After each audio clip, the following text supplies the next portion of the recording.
collègue Alliot. Merci. Mes chers collègues, Madame la Vice-présidente, merci pour tout le travail qui a été effectué. Moi, j'aurais plusieurs questions. Et par rapport à ce qui a été dit, il y a l'aspect de dépenses de l'Union européenne, un aspect politique. Celui-là, on ne va pas le juger maintenant. Il se juge au résultat de la politique. Et c'était une question de notre rapporteur de la Commission. Ça, c'est un autre plan. Là, on va juger que sur les dépenses, justement, et la légalité, en quelque sorte, des dépenses initiées. Pour vous donner un exemple, suite à ce que j'ai entendu, la manchette d'un journal français ce matin, qui n'est pas un journal eurosceptique, mais je vais vous le lire pour bien avoir conscience du contexte actuel. Attribution injustifiée de marchés publics, aide agricole utilisée indûment, la Cour des comptes européenne estime que Bruxelles a mal dépensé 4,4% des 144 milliards d'euros qu'elle a mis sur la table l'année dernière, un niveau significatif d'erreur. De fait, dans une Europe qui martèle le discours de la rigueur, ce gaspillage de plusieurs milliards d'euros est du plus mauvais effet. Et vous avez évidemment le résumé du rapport de la Cour des comptes avec effectivement des choses vraies. Et là, moi, je reviens sur un point qu'on avait déjà évoqué l'année dernière, c'est sur la notion d'erreur. Ne faudrait-il pas quand même retravailler cette notion d'erreur? Parce qu'entre une erreur d'analyse, d'attribution d'une subvention à un projet qui n'en est pas un, et puis une erreur dont on lit dans le rapport qu'elle est une infraction aux règles en matière de marché public, ce n'est plus une erreur, c'est de la corruption. C'est-à-dire entre l'erreur que l'on peut admettre et une tentative de détourner des fonds européens dans un usage quelconque, je pense qu'il y a une différence et qu'elle devrait être marquée. Parce qu'effectivement, peut-être que le taux d'erreur serait beaucoup plus bas et le taux peut-être de corruption beaucoup plus haut. Et là, c'est sur quelque chose qui serait évidemment beaucoup plus simple à déterminer.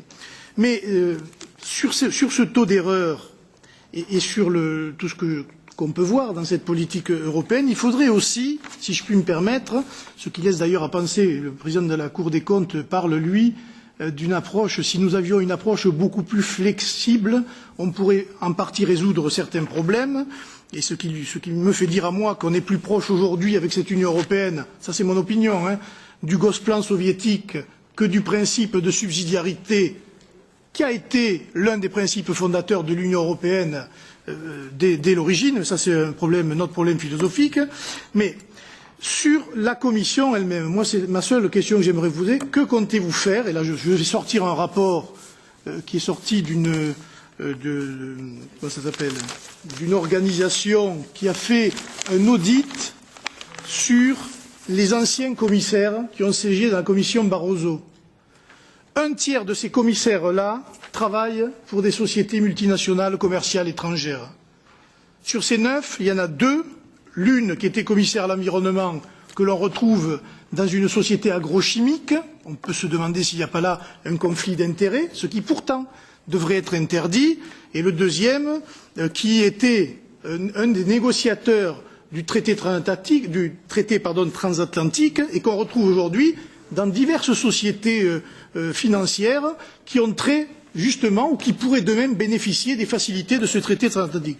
Donc ma question elle est simple, que comptez-vous faire pour justement éviter à l'avenir que les commissaires qui ont une fonction très importante aujourd'hui au sein de l'Union européenne ne se retrouvent pas demain en conflit d'intérêts, parce qu'évidemment les citoyens qui regardent un peu comment fonctionne, si tant est qu'ils y comprennent quelque chose, l'Union européenne, sont en droit de se dire d'eux-mêmes, et finalement les commissaires aujourd'hui qui gèrent les affaires de l'Union européenne, demain, pourquoi on ne les retrouverait pas dans telle ou telle multinationale qui bénéficie précisément des faiblesses de l'Union européenne, qui est le système tel qu'il a été décidé aujourd'hui.